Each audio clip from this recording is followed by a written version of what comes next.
ഈ 1,15,000 എനിക്ക് ഔട്ട് സൈഡിൽ നിന്ന് ഇങ്ങനെ കിട്ടിയേക്കണത്. അതും എൻ്റെ ഈ കലാകാരന്മാരായിട്ടുള്ള കുറച്ച് കൂട്ടുകാർ. അപ്പൊ അത് അത് അവരുടെ വൈഫ് കൊച്ചുകുട്ടികളൊക്കെ പാടിയായിരുന്നു. അപ്പൊ ഞാനിത് പറഞ്ഞോണ്ട് ആദ്യം പറഞ്ഞ ഇത് പറയണം ഇവരുടെ കാര്യം. കാരണം എനിക്ക് ഒരു സപ്പോർട്ടായിട്ട് വന്ന അവർ മാത്രമേ ഉള്ളൂ. അപ്പൊ അവർ സാമ്പത്തികമായിട്ട് അവരെന്നെ ഈ ഒരു രീതിയിൽ ഒരു 1,15,000 എനിക്ക് 1,15 തന്ന് സഹായിച്ച്. പിന്നെ അവരുടെ ബാക്കിയുള്ള ഈ താക്കോൽ കൊടുക്കുന്ന സമയത്തൊക്കെ ആണെങ്കിൽ നാടൻപാട്ട് ടീമാണ് വന്ന് എല്ലാ സ്റ്റേജിന്റെ കാര്യത്തിലും എല്ലാം ചെയ്ത് എന്നെ സഹായിച്ചു. ഞാൻ ഒറ്റക്കല്ല, ഞങ്ങൾ 2-3 പേരിലുള്ളൂ. അപ്പൊ ഞങ്ങൾ 3 പേര് ആ സമയത്ത് ഉണ്ടായിരുന്നുള്ളൂ. ഞാനും ചേട്ടായും പിന്നെ നമ്മുടെ വണ്ടി ഓടിക്കുന്ന പയ്യൻ അനീസ്. പിന്നെ അവൻ നിന്ന് പണിയിപ്പിക്കും, പിന്നെ ഞാൻ പോയിട്ട് വരുമ്പോ ഞാൻ നിന്ന് പണിയിക്കും. ചേട്ടായി നമ്മുടെ സ്വന്തം വീട് പണിയണ പോലെയാണ്. രാവിലെ എണീക്കുക, കുളിച്ച് റെഡി, അനീസ് വരെ ഇവർ രണ്ടും കൂടി പോവും. അവിടുത്തെ പണി വന്ന അല്ലെങ്കിൽ രാവിലെ വിളിക്കും, ഷൂട്ട് ഉണ്ടെങ്കിൽ വിളിച്ച് ചോദിക്കും അവരോട് എന്താ പണിക്കാർ വന്നോ നിന്നോ. അപ്പൊ അയ്യോ ഇല്ല ചേട്ടാ ഇന്ന് പണിക്കാർ വന്നിട്ടില്ല. അപ്പൊ തന്നെ പണിക്കാരെ വിളിക്കും, എന്ത് നിങ്ങൾ വരാത്ത, അപ്പൊ ഞങ്ങൾ ഇന്ന ദിവസം വരും. അങ്ങനെ അത്രയും ദിവസം തലക്ക് വെളിവില്ലാത്ത പോലെയായിരുന്നു ചേട്ടായിയുടെ ഓട്ടം. പിന്നെ ആണെങ്കില് പൈസ ഇല്ലാണ്ട് വരുന്ന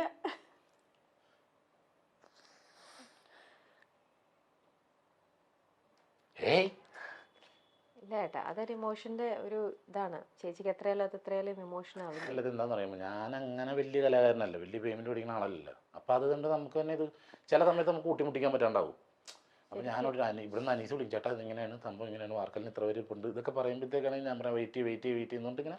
അങ്ങനെയൊക്കെയാണ് ചെയ്തത്. അപ്പം പിന്നെ ഞാൻ കോളേജിൽ ഉദ്ഘാടനത്തിനൊക്കെ പോകുമ്പോൾ പിള്ളേർ പറയും, ചേട്ടാ പൈസയൊന്നും ഇല്ല കേട്ടോ, ഞങ്ങൾ ഇങ്ങനെ കുഴപ്പമില്ല എനിക്കൊരു 10 ഏക്കർ സിമെന്റ് എടുത്ത് തന്നായെന്ന് പറയും. അങ്ങനെയൊക്കെ പറഞ്ഞ് സാധനം ഞങ്ങൾ ഈ പറഞ്ഞ സമയം കൊണ്ട് തന്നെ വീടൊക്കെ ചെയ്ത് കൊടുത്തു. അപ്പോൾ സിനിമ ഇല്ല, അങ്ങനെയില്ല, ഇങ്ങനെയുള്ള പ്രശ്നങ്ങളൊക്കെ ആയിട്ട് മൊത്തം വീടിൻ്റെ ലോണ്, വണ്ടിയുടെ ലോണ്, ഇങ്ങനെയൊക്കെ പതിനെട്ടൊക്കെ ഒക്കെ കൂടി ഇങ്ങനെ കുഴഞ്ഞു മറിഞ്ഞ് കിടക്കുക.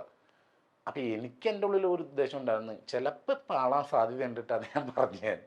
ചേച്ചിക്ക് അന്നേരം ഇപ്പൊ ഇത്രയും ഒരു ഇതെടുത്ത് ചെയ്തപ്പോഴേ എപ്പോഴെങ്കിലും വേണ്ട ചേട്ടാ നമുക്കിത് നമ്മുടെ കയ്യിൽ ഒതുങ്ങുവോ, നമുക്കിത് നിർത്താൻ പറ്റാണ്ട് വരുവോ, അങ്ങനെ ഒരു ഇത് ചേച്ചിക്ക് തോന്നിയോ? പറഞ്ഞില്ല. അപ്പൊ ചേച്ചിയുടെ മനസ്സിൽ ആ ഒരു കോൺഫിഡൻസ് ഉണ്ടായിരുന്നു. അല്ല, അപ്പൊ എന്നോട് പറഞ്ഞിട്ടുണ്ടായിരുന്നല്ലോ എന്തെങ്കിലും ഒരു ഇത് വരുവാണെങ്കിൽ.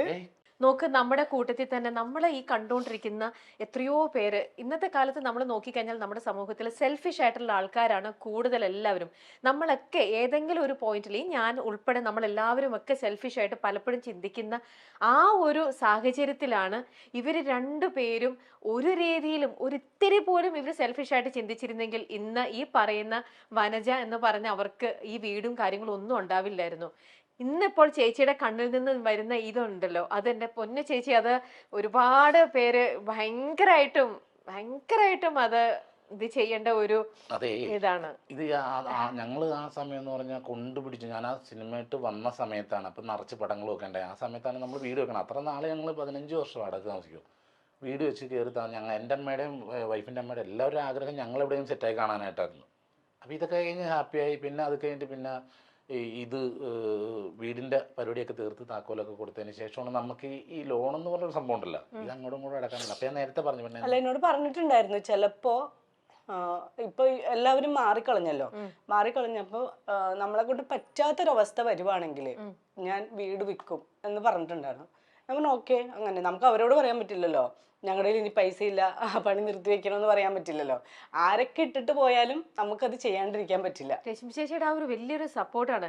രശ്മി ചേച്ചി ഒരു തവണയെങ്കിലും വേണ്ട ചേട്ടാ നമ്മളും ഇത് പെടുകയാണ് എന്ന് പറഞ്ഞിരുന്നെങ്കിൽ സീരിയസ് ആയിട്ടുള്ള കാര്യത്തിന് ഞാനൊരു ക്രിക്കറ്റ് ടൂർണമെന്റ് നടത്തിയിട്ട് സ്പോൺസർ ചെയ്യാൻ സഹായിക്കില്ല എന്ന് പറഞ്ഞ അവസാനം ടൂർണമെന്റ് നടക്കുന്ന സമയം അത് ഇത്രയും പൈസ സ്വർണം കൊണ്ടുവന്നെ ചേട്ടാ ടൂർണമെന്റ് നടത്തണം എന്ന് പറഞ്ഞ ആളാണ് ഇയാള്.